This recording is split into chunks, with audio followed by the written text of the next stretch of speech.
Europe is a success model in midlife crisis.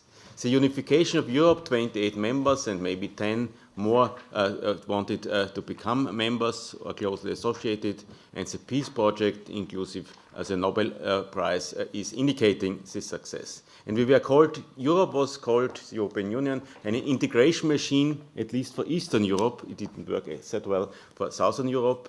The creation of the euro, which was criticized as failure by most US economists from the start.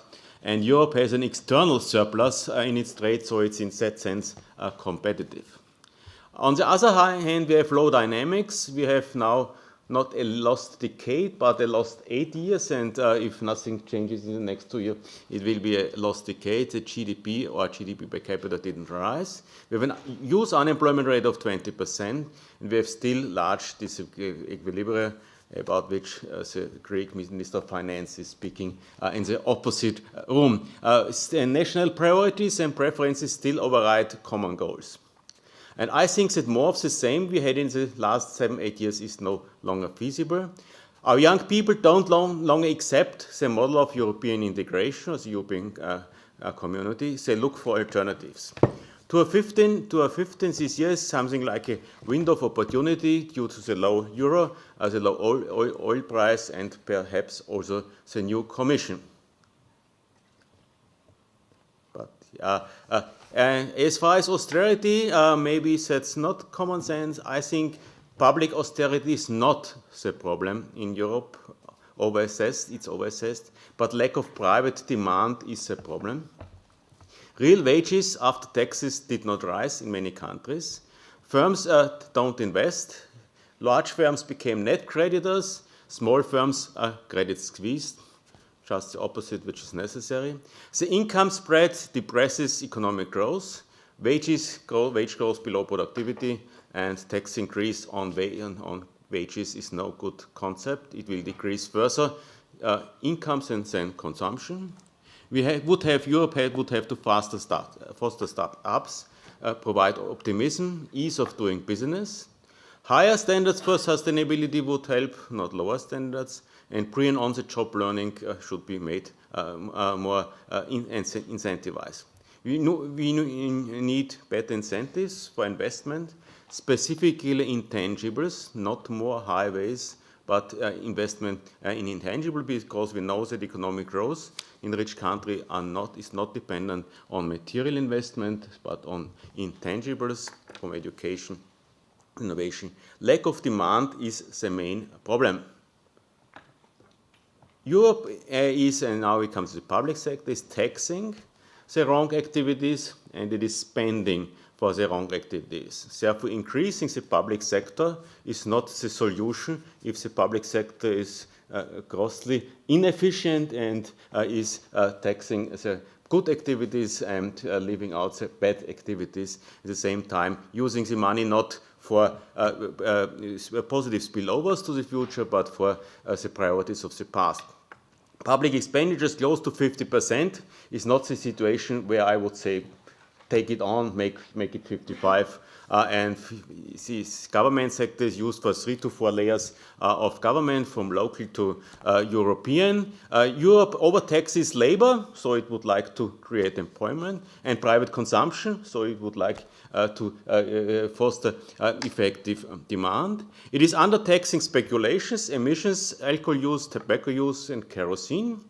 It is spending for military, agriculture, pensions, fossils.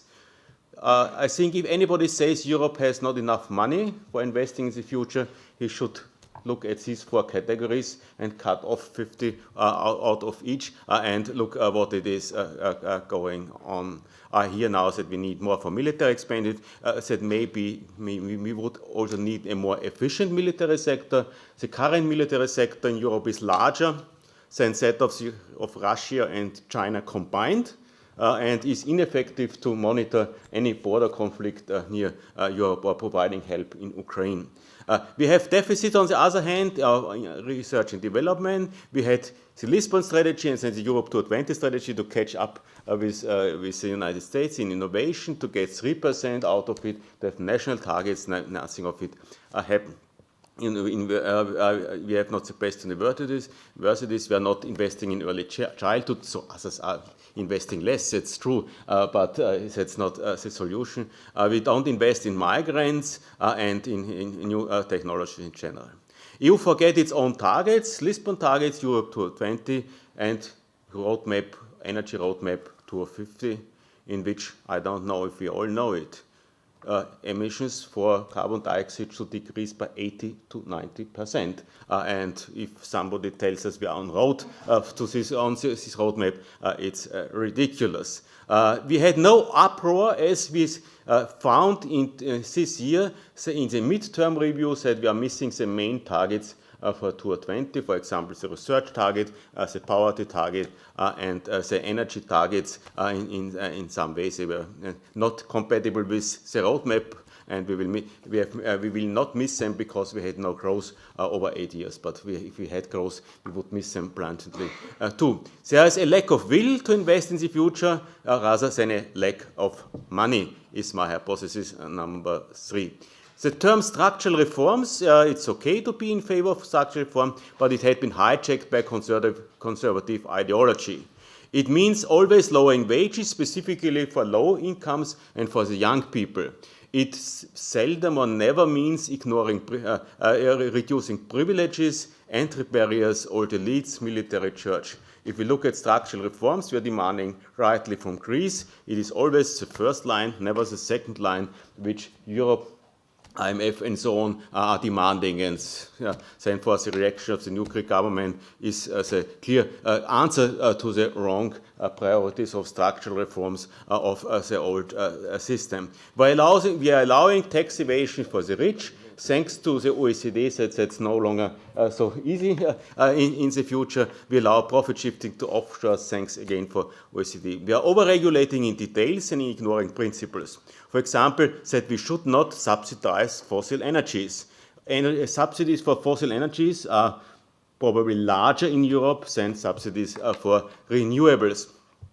And if that's the steering of structural reforms, it's a problem.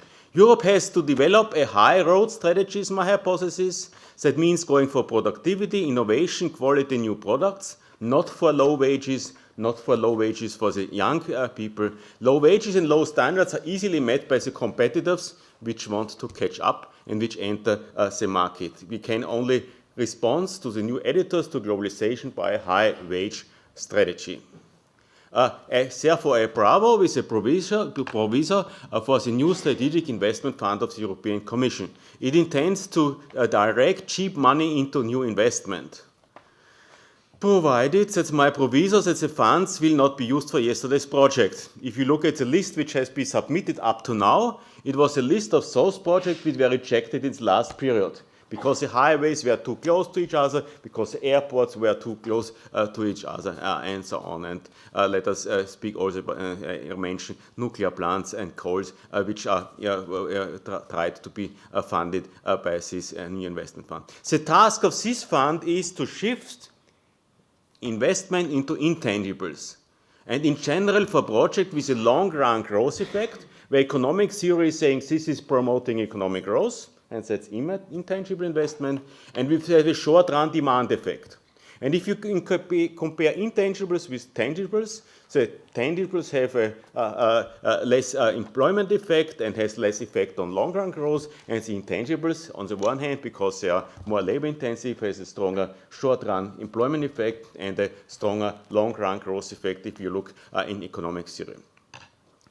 If you want to invest along the old ways in intangibles, it will take a long time. It will be 2 years and more till such a new highway, which is not needed, is invested. It will be not effective in this year and probably not in the next. Physical investment are no growth drivers for rich countries, and there is a danger of capturing the fund by lobby groups. Therefore, it's a bravo with a proviso.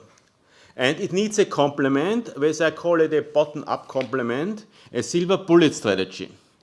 All countries in Europe have deficits in intangible, future-oriented investment. That may be innovations, that may be preschool education, that may be higher education, energy efficiency. The differences, the deficits may be different across countries. My proposal is to define 5 or 10 relevant, mainly intangible investment categories and allow for 3 years for these categories and only for these categories expenditures beyond the limits of the fiscal pact. And the condition for this extension or for this allowance should be symmetric structural reforms, where symmetric is distribution aware and not only those cutting the incomes of the lower income people. And it should be tested that these investments are new investment and they fit to the categories by an independent agency, which could be the audit, of course, of another European country. And the coherence of these measures should be reported to the European Parliament to make a difference from today. That means temporary demand and growth-oriented exceptions. They are, for me, better than permanent delays of targets without clear criteria, which are now happening for French. Every year an extension for 2 years is decided for decreasing deficits. This strategy would yield high employment effects. Then the golden rule. The golden rule, as you know, is to allow extension for any material investments to make a difference. Good investments are those for material investment. They may come to deficits, and bad investments are those which are going to consumption. I say good investments are those which are going into future growth, defined by these 5 to 10 categories. Number 7. It will be a Europe, including our neighbors, or there will be no Europe. That's the most contested hypothesis, I think, but I think it's also the most important. Core Europe is a wrong concept, and if I offend here all my German colleagues, it's a wrong concept. Why is it wrong? Because the core of Europe is a slow growth area with undefined members. Growth is about 1 to 1.5% in the core of Europe, and the members are not defined. Probably everybody thinks France is within this core, but the economic criteria would tell we should exclude France because it fulfills no of the criteria which are necessary for a core. And Italy, as a founding member, would be also politically part of the core, but it is economically more part of the Southern Europe. And Denmark is very good in many criteria, but maybe not part of the core. The core supplies, however defined, Germany plus France, today 10% of world output. This part will decrease to 5% in 2050, according to all forecasts which are existing. A wider Europe, defined as today's membership, EU 28 plus 10, new one has a higher growth rate than core Europe, between 2 and 3%, and it will still have 20% in 2050. Including neighbors in Asia and in North Africa, not as a member of the Euro, but not as a member of the European Union, but as a member of a European dynamic regions which is cooperating with each other, would be a dynamic player in 2050 at equal with the Chinese. So we can decide about a Europe of 5% of the world in 2050, or of Europe of 25%. Of course, a Europe including Asian countries, North African countries, and Middle East is a very demanding concept. This heterogeneity needs institutions and proactive policies. But the alternative are new borders, unrest, and that the people are looking for another hegemony. And that is already happening in Europe. We have inroads of right and left-wing parties in many European countries, and to my astonishment, they are cooperating very closely with each other, and they look for autocratic regimes somewhere, today preferable in Russia, which will help be an alternative to this Europe. And if the European periphery and our neighbors are deciding that Europe is a failed model, they look for an alternative because they will not survive in the world of 2050 alone as country with 2%, 3% of world output. Therefore, it's very challenging, but I think Europe has to go for an extension, which doesn't mean Euro membership, but cooperating, inviting, and so on. To do this, we have to develop a coherent strategy. I will finish in 3 minutes. There's 3 hypotheses in 3 minutes. Develop a coherent strategy, not individual policies for each problem. Today I read in The Economist, it's very important that we gave up all the restrictions on housing and dwellings and offices in the cities. This would increase GDP by 10%. This is the best strategy.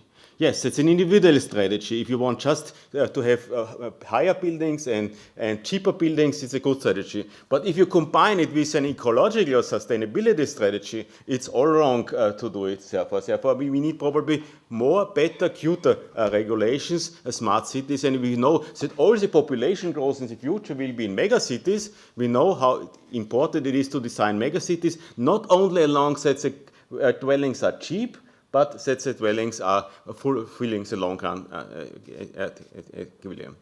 We have to develop a coherent strategy, which is not the sum of individually designed strategy, because segmented policies are expensive. One are going in this direction, the other in that. This leads to conflicts, more costs, and they will always successfully be opposed by special interest to one of these separated strategies. Fragmented policies furthermore blow up the inefficient large public sector. We need a coherence of industrial, energy, social and regional policy, and 2015 is a decisive moment for Europe, a window of opportunity about which I have spoken already. We need a strategy. A good strategy is always derived from a vision. We have such a vision devised in our project, We Will for Europe, which is a project you probably know, but we find on my presentation in the annex, where a team of 33 research institutions in Europe, which are closely cooperating with OECD, are deriving a strategy for 2050. Europe should try to become a role model for a successful reaching 2050. What could the elements be of such a successful model? Stronger dynamics, but based on innovation and human capital. Less differences in income, higher employment, of course, but less differences in income is a growth driver, not a blocker of growth. Europe should try to become world leading in environmental technology, not claims that it is all uncertain and makes the nets very unreliable, but try to become number one, also industry 2.0. Stable due to a financial sector serving the real economy, an open area including the neighbors, enjoying globalization, inviting the neighbor. The operational consequences of this vision you see in our project and on our homepage, and the growth path will be less steep than before. If we had 2 to 3% in the past, it will be 1 to 2%. But hopefully the growth content measured by beyond GDP goals of this lower growth path will be higher than today, because we can draw out of GDP according to our strategy different welfare aspects, and hopefully with less growth, which is a prediction for all industrialized countries, mediocrity from Lagarde, we get more welfare if we look from the beginning at the ecological issues and at the distributional issues. Overcoming the midlife crisis by improving the European model is our goal. Europe performed always best if it had a severe problem, and now we have a severe problem. Additionally, Europe performed best if we had a vision or a project, be it the euro, the internal market, or something else, and now it is to become a global player in 2015. Europe has all ingredients for the best model for rich countries, which could have large positive spillovers to catching up economies. If we are striving for limited differences in incomes and on opportunities, if we use our first mover advantage for renewables and for energy efficiency, and since Europe is an economy in which the material goals are not always priority number one, but we have always a mixture of material and immaterial goods, and for richer countries, the immaterial goods from health, leisure to sustainability become ever more. So we can transform Europe. Europe can transform its own model into a productive force and offer this improved model to neighbors and the world at large. Thank you. Thank you very much, Carl. Catherine, on to you. Well, thank you very much for the invitation, and I'm delighted to be on a panel with good old friends from lots of different places. I think we're going to get a presentation up here in a minute. I'm going to draw on a couple of themes that Carl focused on, but I'm going to do them in the context of the topic, closer hewing to the topic of the session, which is budget deficits and austerity. So let me first give you an overview of where we're going to go here along the way. So I'm going to talk a little bit about comparisons of GDP growth and budget deficit developments comparing Europe with other parts of the world. Then discuss some work that has been done here at the OECD on strategies of achieving fiscal consolidation with more or less austerity along the way, giving some guidance potentially to policymakers as they address the issue of debt to GDP ratio in the longer term. And in that context, I'd also like to focus a little bit on the Yunker Plan, the strategic investment plan for Europe that Carl also mentioned.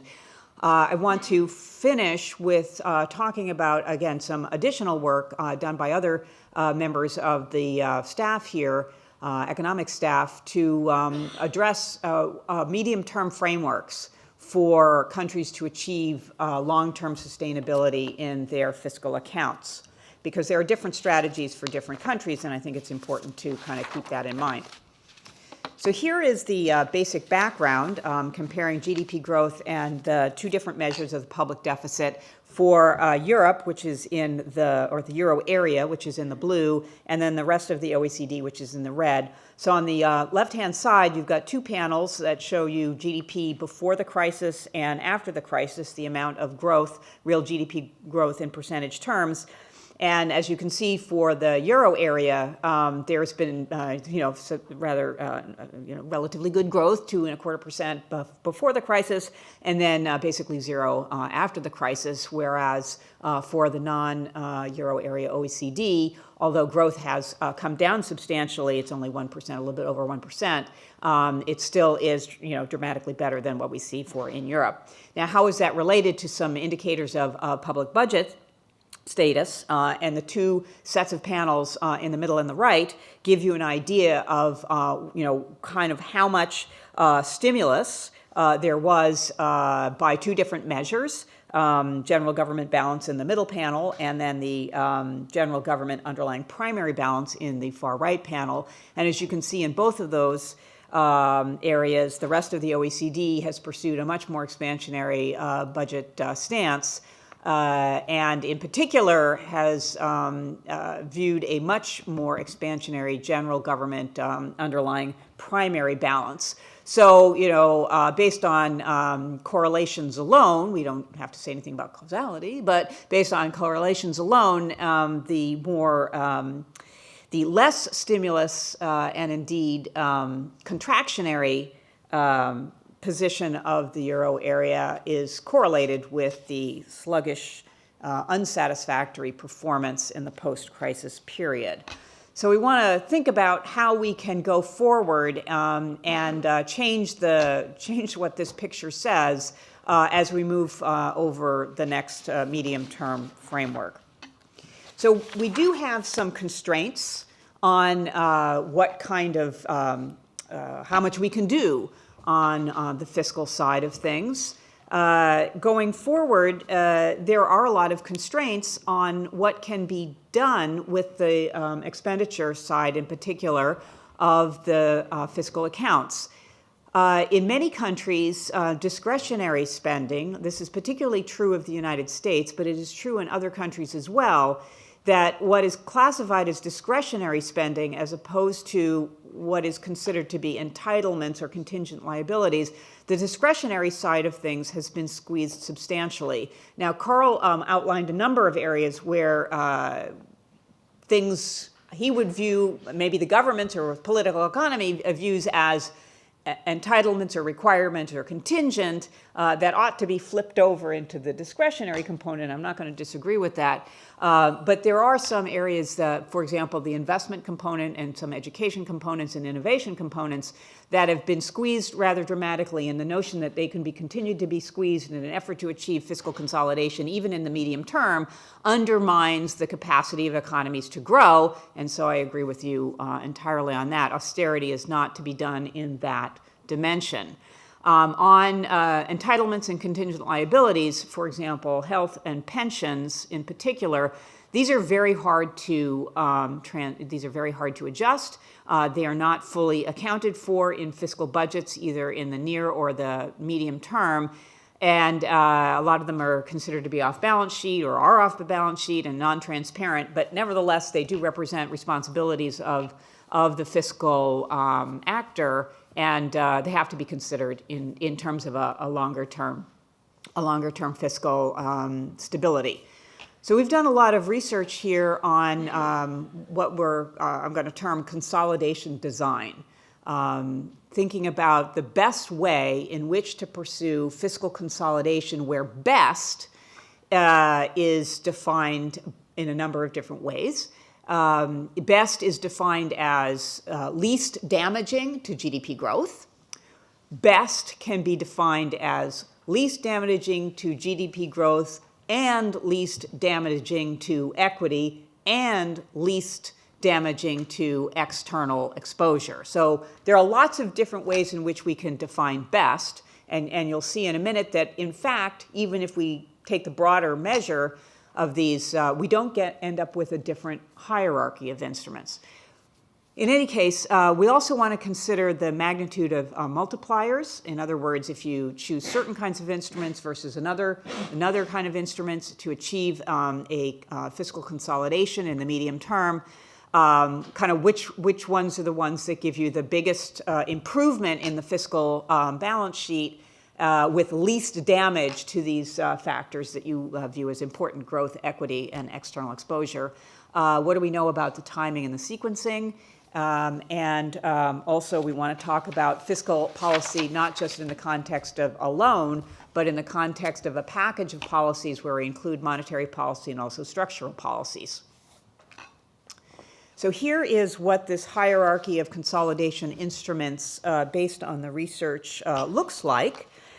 So we have a whole list of different kinds of ways in which a government spends its money, ranging from subsidies up at the top, followed by pensions, property taxes, unemployment insurance, and you can read down the list, including a variety of those ones that Carl addressed as well: environmental taxes. And then down at the bottom, we've got sort of public investment, health, Social Security, childcare, and education. So these are ranked in the gray by having equal weights on the objectives of if you're going to consolidate and you're going to use one of these instruments, which one should you pick first?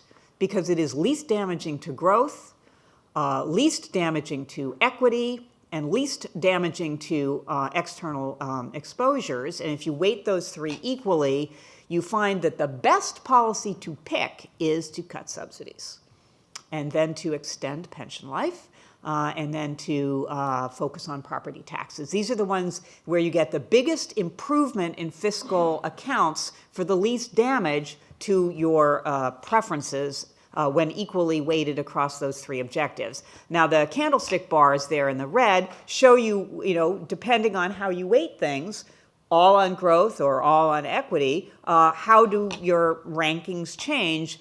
And, you don't get a significantly different picture for having different weights on different objectives. And that's kind of a good thing, because it means that countries aren't trading off one type of objective for another when they choose their consolidation strategy. That the rankings are not immune, but are relatively robust across the objectives of different policymakers. And it's fair to say that different policymakers will have different weights on growth, equity, and external exposure. So it's reasonable to look at different weights. It's reasonable to look at the equal weights. So when we look at this, it gives us an idea about how to design our instruments to approach a consolidation strategy. I think it's fair to say, when we actually look at the strategies that governments, in fact, have undertaken, it kind of goes sort of in the opposite ranking to what you see here. That, and we'll see a picture of that in a minute, that investment in particular has taken a hit. Social Security in some countries, not all. Education, a hit. Occasionally pension extensions, but again, very difficult to do that. So that in some cases, the groups that are the least, the instruments or the consolidation areas that governments choose to undertake are the ones that they should least be doing. And we know for political economy reasons why we end up with a ranking like this of the ones that they should do, and yet the ones that they do are opposite. It's, we all know that it's the incidence of the loss, in case of subsidies, for example, is very concentrated, and therefore the losers understand very well what they're losing, whereas in the bottom set of these, the incidence of loss is quite diverse, and therefore there's no lobbying group in particular to support or to push back on the government. Nevertheless, I think it is valuable to put out this research design and ranking of consolidation instruments to remind policymakers of the strategies that they can undertake with least damage to growth, equity, and external exposure. So how does Yunker fit into this? So the first thing is that Yunker Plan, the Strategic Investment Plan for Europe, serves a role as to create a vocabulary that can meet the needs of both the policymakers that need to believe that the issues facing Europe are mostly on the demand side, and also can meet the needs of the policymakers who believe that the vocabulary or the constraint on European growth is mostly on the supply side. So it creates a common vocabulary for policymakers, which would allow them to come together in a political economy space, which is an important factor in Europe right now, since there are not very many places where there is commonality of vocabulary and commonality of purpose among policymakers. So I think it's very important, again, from a political economy perspective, to have something that is a rallying around point for policymakers.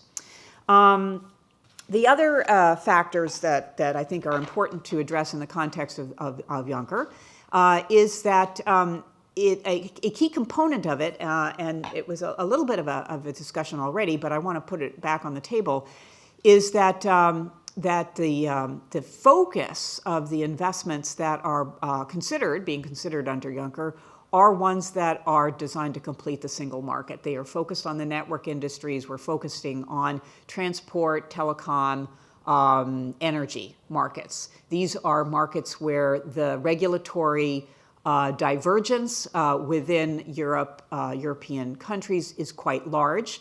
You can see evidence of that by looking at electricity prices. We could look at other things, railroads, for example, telecommunications, very much in telecommunications, where the failure to complete the single market in the network industries has, it's a failure to complete the single market.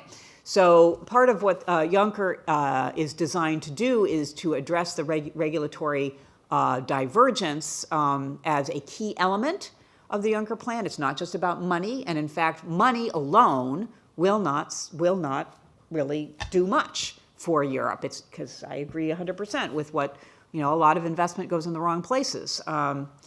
So the regulatory component of this is important. Some of our research looking at these regulatory divergences suggests that even partial harmonization, so we're not talking about complete harmonization, even partial harmonization of the regulatory divergences in these network industries would increase cross-border foreign direct investment, which just represents investment, say, by Germany and France or France and Spain, by up to 25%, and would increase cross-border trade by up to 15%. So this would represent a significant improvement in the single market's activity, even in the absence of any new public money. So the regulatory aspects of Yunker is very important. And it also points to, the complementarity between spending and structural reforms. Now, a third element of Yunker that's important does talk about money, and that's with regard to spillovers. Yunker has an aspect to it that represents collective action. That means that governments put the money into the pot, and then the money comes out of the pot. And so a policymaker from a country might say, well, why should I put money in a pot? Why don't I just spend it myself? Because the collective action of the countries spending the money coming out of the pot, chosen from a list that is less prone to nationalism and national focus, has the potential and does increase the growth impact of the investment. In other words, investment multipliers are larger in the context of collective action than they are in the context of individual going it alone. You can see that investment has been one of the areas that has been cut dramatically. The bottom panel shows you the public investment for the countries that have undertaken the greatest set of fiscal austerity during the period of their adjustments. So let me go to a longer-term perspective on fiscal policy. Okay. So we're going to talk a little bit about the EU fiscal rules, prudent debt targets, and then some implications of what those targets would look like. So the first comment that I think is important to make is that medium-term fiscal policy is the objective. We would like to have a stable medium-term fiscal path. This is an important complement to the monetary and structural policies that are in place. So if we look at the chart, the blue is the stimulus that we saw kind of earlier on, and the red and the yellow and the red represents the fiscal austerity of the 2009 to 2013 period. So really kind of significant fiscal austerity undertaken in the euro area. The green shows for the 13 to 15 period a relatively neutral fiscal stance. Now, we have to remember that in the period of time when fiscal austerity was in place, this was also the period of time when monetary policy was also austere, in the sense that the balance sheet of the European Central Bank was contracting, and in the middle of this time period, they even raised interest rates. So this was a period of time when fiscal austerity was being put into place, monetary policy austerity was in place, and this was also a period of time when there were dramatic structural policies being undertaken, particularly in the periphery, although not in the core. So you had a lot of adjustment going on all three cylinders of adjustment, fiscal, monetary. Now, when we look at the green bar, we're saying, okay, fiscal policy is a little bit less austere. We know that monetary policy is dramatically less austere. And what about the structural side of things? Well, the structural policies different for different countries, but the point that I think is important to note is that when we engage in structural policies, we have to address not just, we have to remember, why do we do this? Why do countries undertake structural reforms? It is to enable resources to be reallocated in the economy. That's the whole point of doing structural reforms, is allowing labor to move from one to another place and allowing other resources to move as well. So when we think about structural policies, there has to be a complementarity between labor adjustments, labor reforms, and product market reforms. And many of the adjustments that took place in the periphery and continue to be undertaken in a variety of places, the brunt of adjustment is being borne by labor because much less product market reform has been undertaken. Moreover, the structural reforms have been undertaken in the context of very, very slack demand conditions. So what can we do in the medium term to put the three legs of the stool, fiscal, monetary, and structural, kind of on equal terms, and within structural, labor and capital, labor and product markets on equal terms, when we need to be thinking about a set of things. But let's focus on the fiscal policy, because that's the main topic of today's talk. The first thing on the euro area is that even though there is less austerity in Europe, it has been undertaken on sort of an ad hoc basis. Within the Commission rules, There have been ad hoc extensions of various deadlines with regard to budget deficits, targets, and there's ad hoc extensions done 12 times since 2009. The problem with ad hoc extensions is these do not represent an environment where policymakers can pursue a medium-term fiscal strategy. Moreover, private sector also doesn't know what the public sector strategy is going to be, so there's a lot of uncertainty. This reduces fiscal multipliers, so anything that you do is going to be less effective than otherwise. You also have to end up with gamesmanship.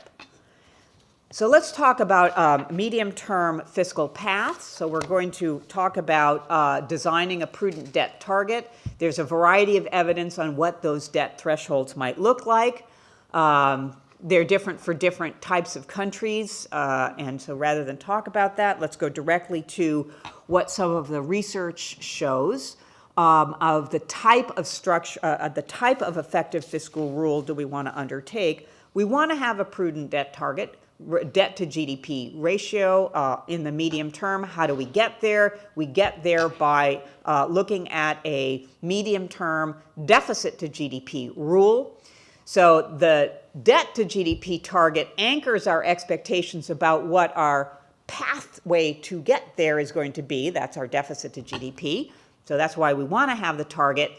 How do we design the deficit to GDP rule to get there?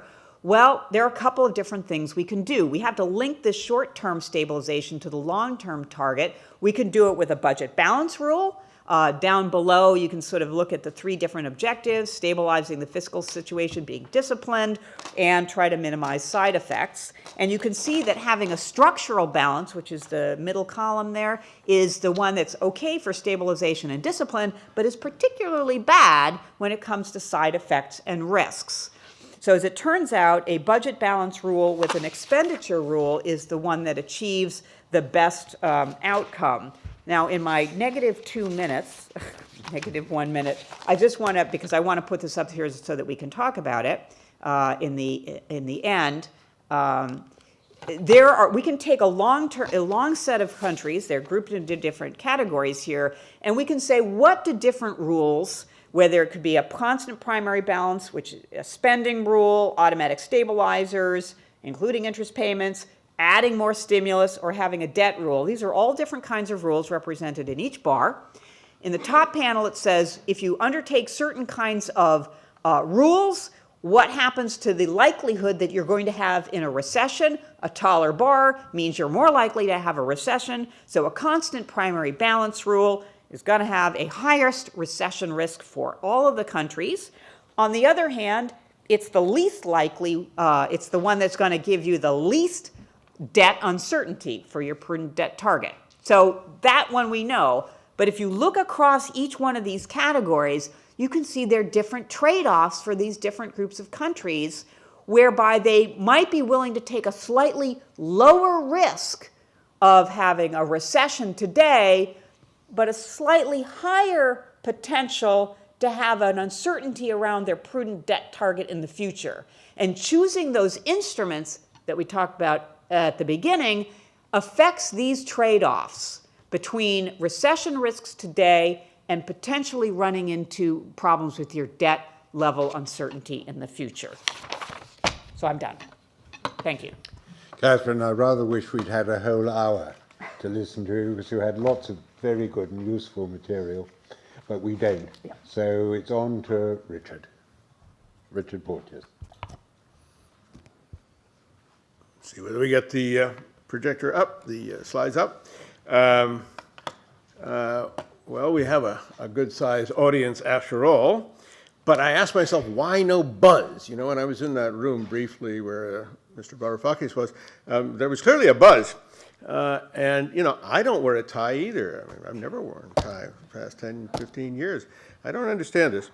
Anyway, I will stick to the... sexy. Well, you know, I know, but you weren't supposed to say that, though. Well, anyway, but you did expect it. It's all right. Of course I did. So I'll stick to the session title, even closer than Kathy. But Kathy was constructively critical of past policies and brought forward some proposals. I'm just critical. And I will have some focus on the Eurozone, but I'll refer to the UK once or twice, but I think Martin will make up for that. So, a roadmap from deficits and debt to austerity. Was there an alternative? The consequences of austerity and looking at the price picture and then finishing up with the debt problem, which I think is the fundamental problem that we face now. As a quick summary, before I take you to a few graphs that will illustrate my points, I would argue that the deficits and debts that we saw in 2008, 2009 did not justify the austerity that followed, that in the Eurozone there were no fiscally profligate countries except for Greece, of course, that the debts came from the bailouts of the banks in particular, and from the recession itself, of course. But the austerity to try to deal with these deficits was very, very tough. Couldn't it have been compensated for by loose monetary policies? And the answer to that is, with the zero lower bound, no. And I wouldn't accept, Kathy, that the ECB policy was all that, monetary policy was all that austere. But we could discuss that if you like. Certainly, they got down to the zero lower bound pretty quickly, with a hiccup at one point, but still they got there. So historically, the debt to GDP ratios weren't that huge that panic was justified, even after the bailouts. And in the past, if we look at the history of how countries have dealt with big debt burdens, and I'll come back to that too, the policies have not been austerity policies. They haven't been budget surpluses to retire the debt, but rather the key was having growth rates above the real interest rate. Yes, primary surpluses played a significant role, but the key is growth. And austerity did not bring us growth, that's for sure. And debts in the past, high public debts have typically been eliminated over relatively long periods, not within the kind of horizon that the policies that were adopted implicitly were going for. And the point is that you don't need to adjust immediately. And there's a very nice new IMF paper. I got to mention the other institution, right?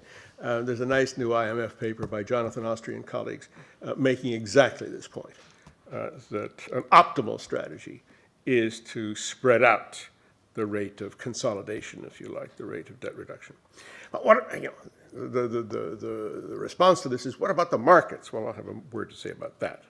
And I'll also suggest that Sweden was an alternative picture. Now, if you look at the gross debt to GDP ratios, as I say, you find, of course, we all know this, Spain and Ireland were very low until the crisis. Italy and Belgium were falling, and it just didn't look that bad. You look at another set of countries, and you see that Cyprus and Portugal had also low debt levels up to 2008. So, it was the crisis that brought us the debt, and as I say, I think we know where it came from. The austerity policies that were adopted in the Eurozone, in particular, were very, very tough. And Kathy's chart about less austerity recently was a chart about the changes in the primary surplus, not about the actual level of the primary surplus. And here we see the level of the primary surplus, and you see that the structural fiscal surplus was substantial over the past 4 years, right? Fiscal surplus, right. Was the austerity justified? Well, one way of looking at that, as I say, is looking at history and seeing whether that was the way in which debt was brought down. And this is, I think, a nice piece of work. It may not be fully legible, I'm afraid, for those of you far back. But This is a piece of work by Goldman Sachs that essentially shows that the primary balance, of course, primary fiscal surplus played a role, but the key thing was the rate of growth over the rate of interest, right? The excess of the rate of growth over the rate of interest. And if you look at the U.S. case, just as a nice example from people who you might think, Tom Sargent in particular, might think have a different view, they don't. And a very careful piece of work by Tom suggests that, again, growth in real GDP, even more than primary surplus, was the key to bringing down that big U.S. debt burden after the war. And not financial repression, by the way. So that's the long-term perspective. But what about those markets? Wouldn't they kill you? Well, yes, that's what people say, some of them. But it's part of the problem is anthropomorphizing the markets.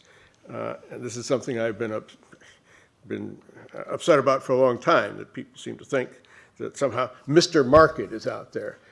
And Mr. Market, bond vigilantes, whoever it is, will get you if you don't watch out. Well, Mr. Market is lots and lots of different agents, and they have heterogeneous expectations and heterogeneous reactions and so on and so forth. It's very difficult, I think, to try to aggregate those expectations unless you're pretty sure what you think they must be. And indeed, that's what a lot of people were sure of.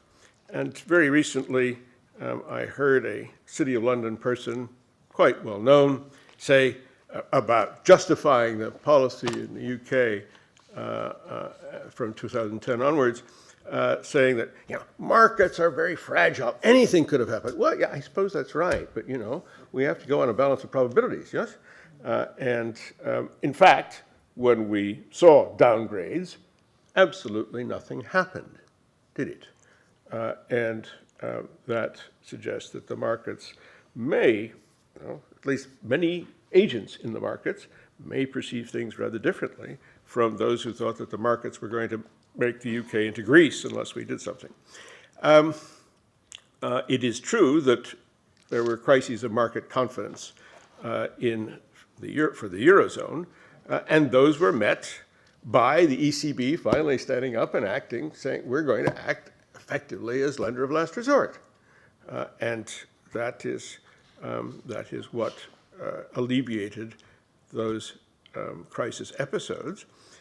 There was no danger in the UK that the Bank of England wouldn't so act had it become necessary. Now, there is an alternative. Sorry, where was I? And that is Sweden.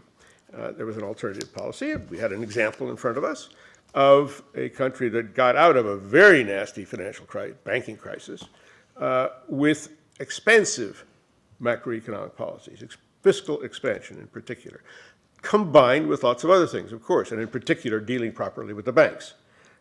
But the point is that you didn't have to have fiscal contraction. And indeed, if you look at the Swedish case and the deficit to GDP ratio, the deficits went very, very high, okay? And they stayed high for a few years. But they came ultimately, growth was restored, and the deficits came down, and indeed the debts came down. And you can see that there, as I say, there was an alternative. So, was austerity worth it? Well, we had our problems, and I believe that the recovery that we have seen, its foundations may indeed be somewhat fragile, but we have had a recovery. But that is the consequence, I think, with the relaxation of the fiscal constraint, which was done rather quietly, but nevertheless was quite effective. The double-dip recession in the Eurozone was clear. The recovery, again, now we may be seeing a recovery, and that, I think, is because of the expectation of QE that was created by Mario Draghi's Jackson Hole speech in August of last year, and expectations began to change. But we saw this cancellation again, Kathy's data showed it, of public investment, despite the very low interest rates at which it could have been financed. And we saw the de-anchoring of inflation expectations in the Eurozone in particular, and I'll come back to that in a moment. So, costs and benefits of austerity, well, there are different estimates of this, but the bottom line is that they're substantial. And even if we then look at the possible benefits, even Reinhardt, and Rogoff say one presumes that in normal times austerity does lead to a lower debt-income ratio, but perhaps not 1 for 1. Well, yes, indeed, and perhaps we're not in normal times. We haven't been in normal times, and not in a normal policy space either. In fact, of course, the IMF, for example, substantially underestimated the multipliers associated with fiscal contraction. If we look at the Eurozone recovery, it is tepid. And indeed, the CEPR Business Cycle Dating, Euro Area Business Cycle Dating Committee refused to say that when Olli Rehn was saying, we've turned the corner, expansion has begun, this was in the autumn of 2013, the committee quite rightly said, no, sorry, the data aren't there to support this, and indeed, they were not. And last summer, actually, we saw a contraction of euro area activity. So there is some, again, correlation is not causation, but we have here a correlation between austerity and, on the vertical axis, the increase in the debt ratio in percentage of GDP. This is due to Paul de Grauwe and his partner, co-author, and that's a pretty, you don't get much clearer straight lines in economics than that. And here's another one, a little less clear maybe, but you can see again there's an index of austerity along the horizontal axis and GDP growth on the vertical. So not very nice, but there was a financial constraint. Come on, move. Yes, there was a financial constraint, wasn't there? They had to follow, and especially the stressed countries, what we used to call the peripheral countries or the program countries. The stressed countries had to follow severe austerity, didn't they? Because the markets wouldn't finance them. Well, yeah, but that's supposed to be, that's what IMF programs are supposed to do. They're supposed to compensate for, deal with the inability to get market finance. So it wasn't, then the question was the design of those programs and whether they were excessively contractionary on the fiscal side, and I believe they were. But in any case, it wasn't just the stressed countries that implemented austerity. This was a policy decision at the Eurozone level. So this, I repeated that graph for some reason. If we look at the UK, we have this survey, monthly survey of UK macroeconomists, and in preparation for our elections, they were asked about the austerity policies of the past several years, and people say economists don't agree on anything. Well, of course they do, very often. And in this case, there was a lot of agreement that those austerity policies, with a lot of confidence, by the way, on the part of the respondents, that those austerity policies were counterproductive. So what about deflation? Mario Draghi said in his Jackson Hole speech that inflation expectations have become de-anchored. And here, rather than showing you a graph of how inflation has been behaving, this, I think, although the European Central Bank is very, very bad at presenting data visually, I have to say they should use they should have a consultant in on that one. But this, if you look at it carefully, and I suggest that you do, it's on their website, it shows how inflation forecasts have been successively revised downwards over the past several quarters, right? And that is the evidence of the de-anchoring of inflation expectations that Mario Draghi was talking about. The left-hand panel is for the expectations for 2015, and the dark blue bars are the most recent estimates, most recent survey responses, okay? And you can see, as I say, the shift to the left in this histogram for the three different survey dates. And the same thing holds for their expectations about 2017. Well, okay, what about deflation? Good and bad deflation, people say, yes, there's lots of good deflation out there. There's the oil price shock in the right direction. Well, yep, that's fine. That fits exactly. We had in the Eurozone, I think, a move to the bad deflation, the insufficient aggregate demand deflation, fairly early on in 2013.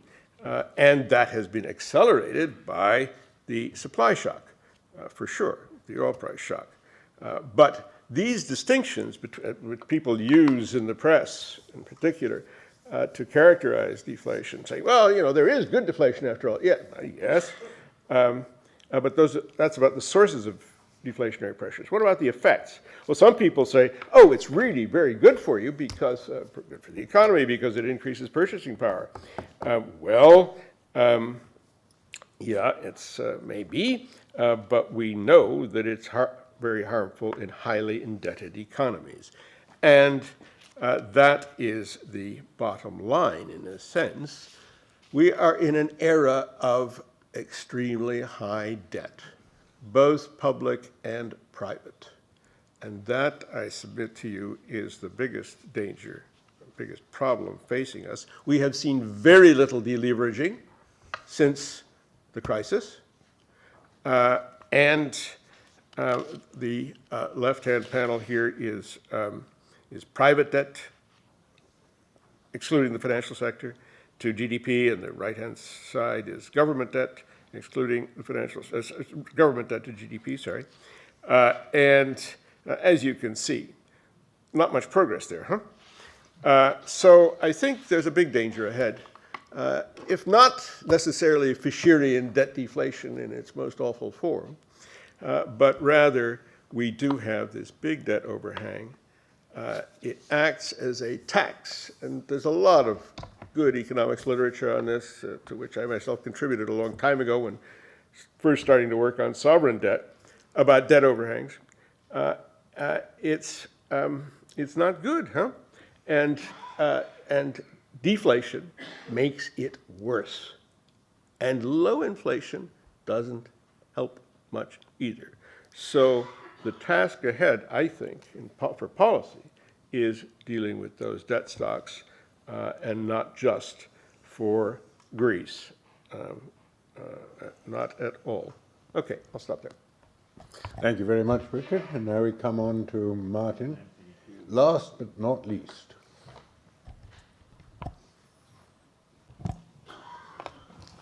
Is this going to work if I stand? Yes. I can't talk if I'm sitting, and you're not going to pay any attention if I sit either, because it's all been a little static. Now, you will have noticed that I now have minus 7 minutes, if we had kept to time, but it's not my fault. It's been fascinating. I'd love to comment on every one of the previous presentations. I will only make one comment before I start. I hope I'm filling this in before I get my presentation. I was really happy to hear what Catherine said, in the sense that I regard, in all seriousness, the role of the OECD in the early years of this crisis as a catastrophe, and we have seen a remarkable improvement. However, while I think that is very important and I love the direction, I would still, if I may say, like to hear more when we're talking about debt targets about what it actually costs. Have we got a presentation or not? He says no, he hasn't. What? He says he hasn't got a presentation for you. What? I didn't have your presentation. It was sent 4 days ago. I will check again. Oh, God. Have a USB stick? Martin, you're easily good enough. Yeah, I can do the presentation. I just have to get without it. Sorry about that. Don't understand it. What an absolute absurdity. Okay. I still think if we're going to talk about debt, we need to talk as well about the, what I'm going to do actually, is I'm going to use my computer, because the only version I have on this is far too long. So I had two versions of this presentation, both sent long ago. That's a shorter one. Can you read it? That's a shorter one. Yeah, no, I'm going to use my computer. I apologize for this. I don't know what has happened on this. I have a USB if you want. Can you drop it to the USB and you can give it to the guy? I could probably do that, yeah. That would take too long. No, We're already Wait just a minute. Martin can Well, probably I do can it. start on this. While we do that, if you can give me the USB, we'll see if that can be made to work. I apologize for this. I don't know the Not you to apologize. The reason Obviously for it the- was sent. Carl's got it. So I'll just put it on the. Okay, where is this? Why isn't that there? Oh God. Oh, this is worse too. No, no. I emailed mine from the return.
I don't know where it's gone.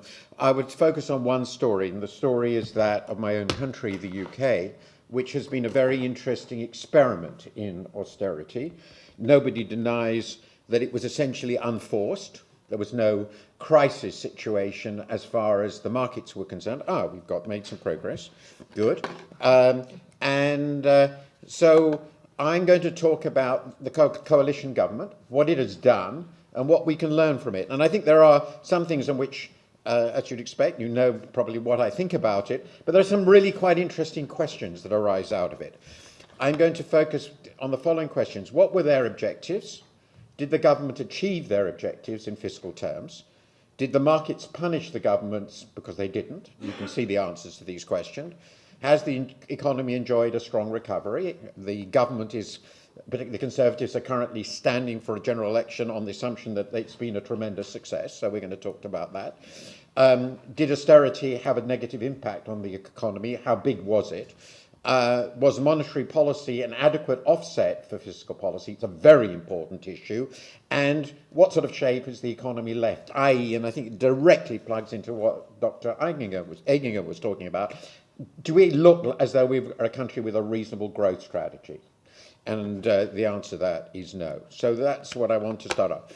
So what the government said, very briefly, in its first announcement at the time of the June 2010 budget that came into power a month or two before, in May, if I remember correctly, it immediately produced an emergency budget, which was the framework for fiscal and monetary, above all, fiscal policy for the government that has been in power for 5 years.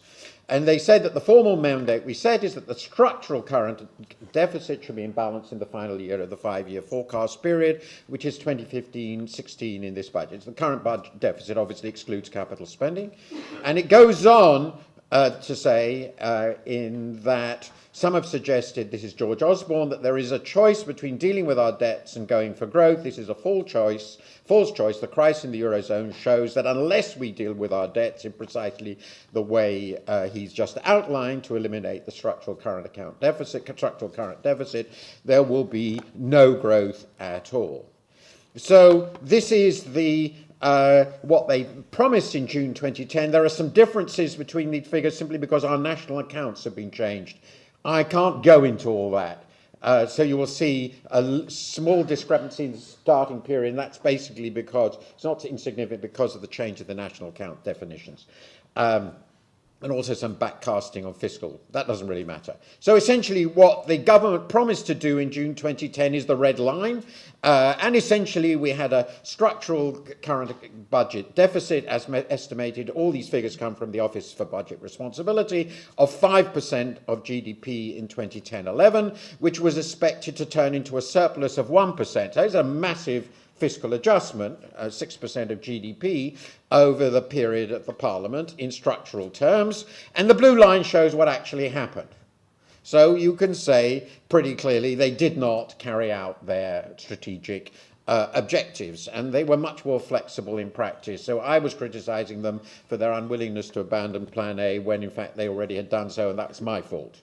And that the reason for that, which is incredibly embarrassing, I always like to admit my embarrassing mistakes, is for once in my life I actually believed a Chancellor of the Exchequer, and I apologise for that. Now, the interesting thing is that the deviation did not largely occur because they abandoned their spending commitments. What happened is that revenue had massive structural shortfalls. It turned out the massive structural shortfalls, and they didn't offset that in any way. That was essentially the policy decision they took. I think that's very important to understand. It's the most important reason. But you can see that in practice, after the first year, when there was a pretty big adjustment, it became very, very small. And so, very, very simply, we know that the government didn't hit its fiscal targets. In the fuller paper, I got 4 different versions of this. They all show the same thing. If you have overall budget, borrowing, it's exactly the same thing. They didn't go near to hitting their targets, largely for the reasons that I've outlined. And in fact, the programme is, even on their plan, is now going to take at least 10 years instead of 5 years. So they basically failed to hit their targets, thank God. So obviously that leads to a second question, which Richard has touched on. Has this damaged the ability of the British government to float debt? Well, I put here the real interest rate on very long-dated index-linked securities, 20-year bonds. This gets towards the higher end of British index-linked securities, and you will notice that yields over the last, and they go up to the present, over the last 2-3 years have been negative in real terms. Negative in real terms for 20-year borrowing, and these are, as far as we know, the lowest real interest rates the British government has ever paid in its history, except during the 70s when we had the inflation surprise, the massive inflation surprise. So the markets have response to the failure of the British government, and it is a total failure to hit their fiscal targets, has been a huge yawn. A huge yawn. So the fear of the market turns out to have been utterly wrong. Since I was one of the people who said that would happen, and there are others, and not in the least surprised by that. In this case, I feel we've been vindicated.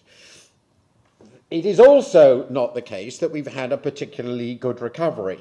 And a particularly important, I think I've got 2 columns, two versions of this. This is what happened. The red line showed what the government said it thought would happen, or rather the OBR said what it would happen to GDP, and the blue line shows what has happened up to the end of the blue line is the last quarter of last year, and the green shows the most recent forecast. And essentially what we can see is that immediately after the tightening in June 2010, the GDP went completely flat until the end of 2012. So they basically had 2.5 years of no growth, which was exactly the period when we had the fiscal tightening, which I've shown you. And then growth started to pick up at roughly the rate that was shown in the original forecast. But by that time, we were roughly 5 percentage points down. roughly 5 percentage points down in terms of lost GDP relative to the starting point. So the recovery that we've had has been extremely weak. There's no doubt about it. And the best way of indicating that of all, I think, is to look at what has happened to UK real GDP per head. It goes back to 1990. You see what had happened in the Great Recession. And to put it very clearly, in the most recent quarter, real GDP per head was the same as in 2006. So we haven't gotten anywhere near in real GDP per head back to the pre-crisis level. So this, by the way, as far as we can see, is the worst recovery in UK history. I mean, it is an appalling recovery, much worse than the Great Depression, which was admittedly relatively mild in the UK. So this is, to describe this as a good recovery, honestly strikes me as just ludicrous. Did austerity weaken the recovery? These are the numbers of the OBR. I think they are underestimates. The OBR multipliers are relatively low, and they assume no hysteresis effects. So the effects of fiscal contraction on GDP are all transitory. So you see a succession of fiscal tightenings.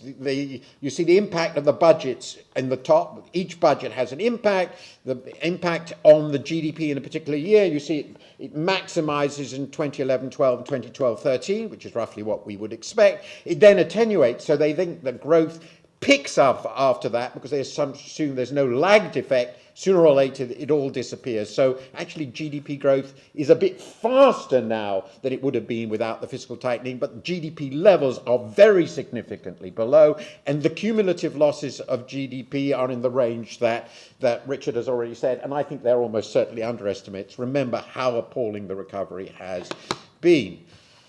Now, an important question is, given this immense austerity and incredibly slow pickup of the economy, have we at least avoided the deflation trap? Well, one incredibly important thing we did do, we had a massive inflation overshoot in the early period. We are at the top there, a massive inflation overshoot for various reasons which I don't have time to go into, and the Bank of England, to its great credit, completely ignored it.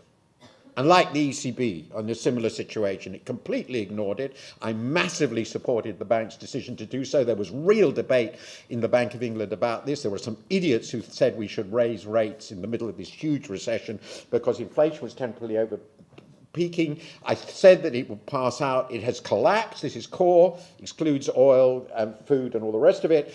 And we still have a lot of margin over the Eurozone, thank God, but we are actually moving towards ever falling inflation. You can see we're now well below the US, and so the deflation worry is, I think, perfectly real in the UK.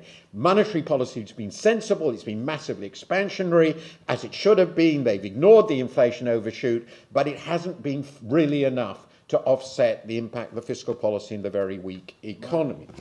Yeah. Nearly there. The biggest fact, however, is the economy now in good shape. So in the 7th section, the biggest fact about the UK economy, which is far more important, I think, than any of the other discussions, and I don't have time to discuss it, is that productivity growth has just stopped.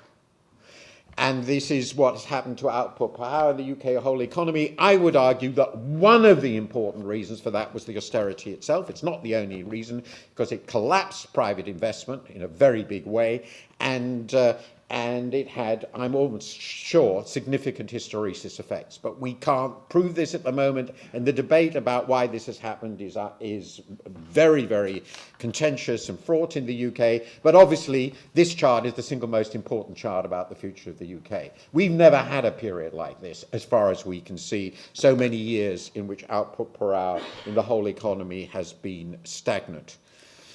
I don't blame that entirely on fiscal policy. And the final chart, which I think is something I would have liked, which I do think I want to put into your minds, is if we're thinking about fiscal policy and austerity, we have to think about what's going on in the rest of the economy. The sectoral net lending is a very good way of thinking about this. So the blue line shows what happened to fiscal policy, the green is the corporate financial balance, the red is the household financial balances, the black is the rest of the world. Britain has a very large structural current account deficit. There seems to be no sign that it will go, and given the policies of the Eurozone, we are the most important trading partner of the Eurozone. Of course we have a huge deficit, since the whole goddamn Eurozone is pursuing export-led growth. It's turning into super Germany. So we have a very large structural current account deficit, which is not going to go away. These are OBR forecasts. The result of that is that if the government were to achieve its fiscal balance, the corporate and household sectors must go into massive deficit. And that's what this shows, and that is why I think the next term of the government will lead to very considerable instability if it were successful, or renewed contraction of the economy. So to conclude, the coalition's focus of fiscal austerity was neither necessary nor sufficient for a recovery. The government, however, was, fortunately, I haven't had time to discuss it, much more flexible in practice than in principle. This helped allow a recovery, though a delayed, weak, unbalanced, and in some respects, as I've shown you in terms of productivity and sectoral balances, disturbing recovery. The UK's economic future is very uncertain. Do not accept the myth that we now have a highly successful programme that which all we need is to continue. And of course, the debate on austerity is not over. And I'm sorry of the delay because of the problems with the presentation. Thank you very much.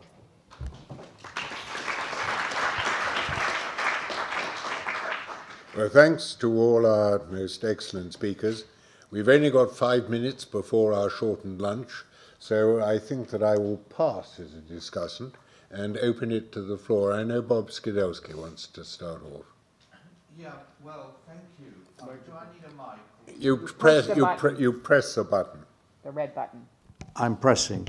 I just wanted to address a question perhaps to all the panels, but panelists, particularly to Martin Wolf. How have the Conservatives got away with their narrative, which is that the government came into power in June 2010 to clean up the mess that Labour left, which is a sort of kind of seamless story, because that also then increased their exposure to the bond markets. It seems to me that, one argument is that the electorate were bound to blame Labour because because the crisis occurred on their watch. But if you actually look at the election results of 2010, it's not clear that that was the story the voters then accepted. Admittedly, Labour lost rather narrowly, actually, and most political analysts say that was due to the lackluster leadership of the Prime Minister, rather than to any blame that at that point the voters were prepared to put on the government. So the narrative really took root after that, I think, and it then wasn't countered. But I don't think it would have been politically impossible to have made the point, made the points which have been made by the panelists, that actually it wasn't the fault of previous profligacy, and that it was the austerity was a policy of choice, not necessity. Martin, I think that falls to you. Since it seems to me this is very closely related to the discussion in the Eurozone, which I discussed last year and which I think others have discussed. Because it's a very similar story, which is that what seems pretty clearly the consequence of private profligacy, private debt, private financial sector failings, which had consequences in most cases for fiscal positions, but fiscal positions were in no way the cause of the crisis, except to a degree in Greece. The rhetoric that converted it afterwards, when you saw the huge fiscal deficits that resulted, into a fiscal crisis, it was essentially a fiscal crisis, has occurred everywhere, and it's been widely accepted everywhere.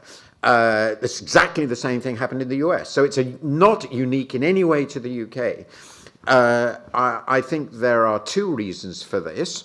The first, it's a very convenient rhetoric for people who want to cut the public sector and see that as the main objective of their policy making. That seems to me pretty clear. And the second reason is, well, the financial crisis is a very difficult, complex, abstract almost thing to grasp. But huge fiscal deficits people can see.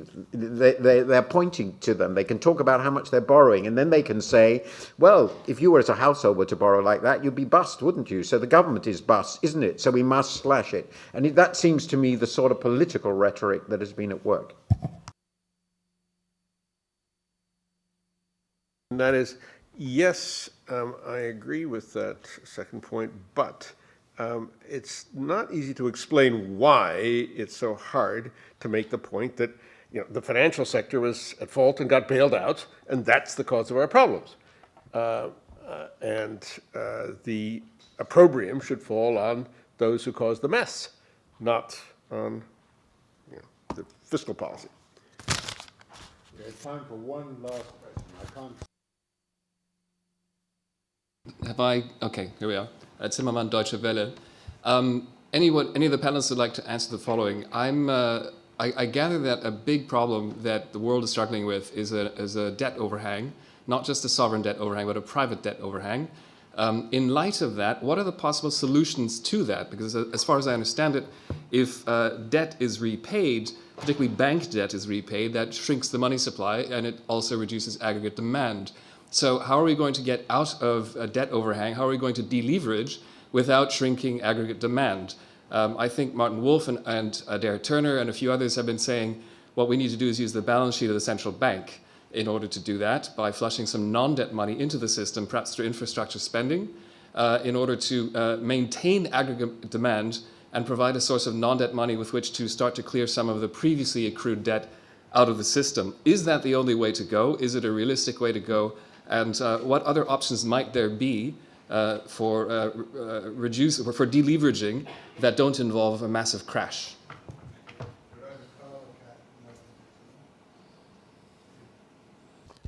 So I think I find it amazing that when we talk about debt, people have in their mind the ratio to either household income or corporate income or overall GDP or potential output. There's always a denominator. And yet, from a policy perspective, when we're talking about what to do, whether it's a household needs to tighten its belt or a government needs to tighten its belt, they're only talking about the numerator. But yet it's the ratio of these that matter. And especially when we think about debt to GDP, it is whether it's household or government, it's a stock over a flow. It's a very odd concept, actually. It's as if thinking about having a mortgage on a tangible asset or a corporation having a bank loan, having bought a piece of equipment. A corporation would never look at debt to earnings. It's not one of the things that makes sense. Because you're never going to pay off all your debt in a single time period in which you've earned a flow of money.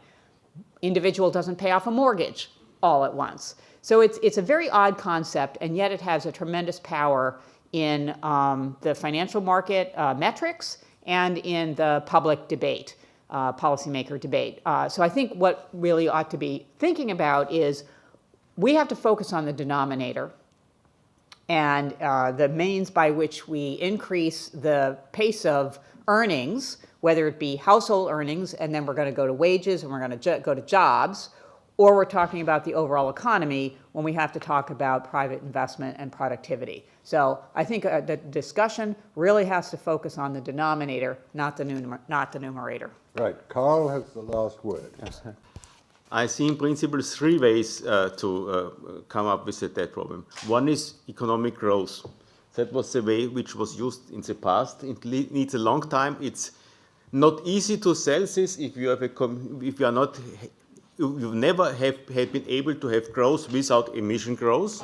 And 80% of my students say we don't like growth anyway, because, but that's also the problem of these organizations. We don't see how we get minus 80% of the emissions.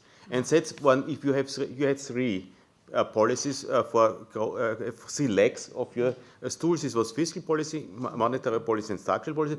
I would say there's a 4th leg, to use the fight to climate change for investment, which are allowing a growth which is acceptable by people and which is giving a push to the economy. And to use it, the second part of the 4th leg, to fight distribution. Fighting distribution questions is reducing growth automatically. So it would be one way growth, which I prefer, but we have to be mind that it should be a specific growth. The second is the central banks will pay it, very dangerous, and no consent on it. And the third is that we find one other tax which doesn't harm economy. For example, I don't dare to say it, financial transaction tax, but a big one, not one on the stamp duties, but one of each financial transactions, or a one-time tax, and now I'm very left-wing, on the wealth which is existing. If the wealth of the Greek people, which is parked tax-free in all the other countries, is used for paying back, Greece has no debt anymore, because all these assets are in Germany, Austria, Luxembourg, and wherever, tax-free, and everybody knows it's tax-free. And if we would know that we inform Greece government about it, then it could take 20% of it, a lot would be saved. So these are the 3 possibilities. None of this is easy. And I very much would like, he said, extending this discussion, to connect the topics. We cannot speak about budget deficits or whether subsidies are dangerous or not, if we don't speak if it's subsidies for coal or if it's subsidies for energy efficiency. But that's too complicated. But if we don't connect the topics, we will get a solution for one, and I will go to the next audience and say that's not feasible. This type of growth based on coal is not feasible. We don't want your growth. And then we have a community which doesn't like growth, and we have a community which doesn't solve the problems of society. Sorry for being so long. I must say, I'm rather horrified to hear that 80% of your students don't want any growth.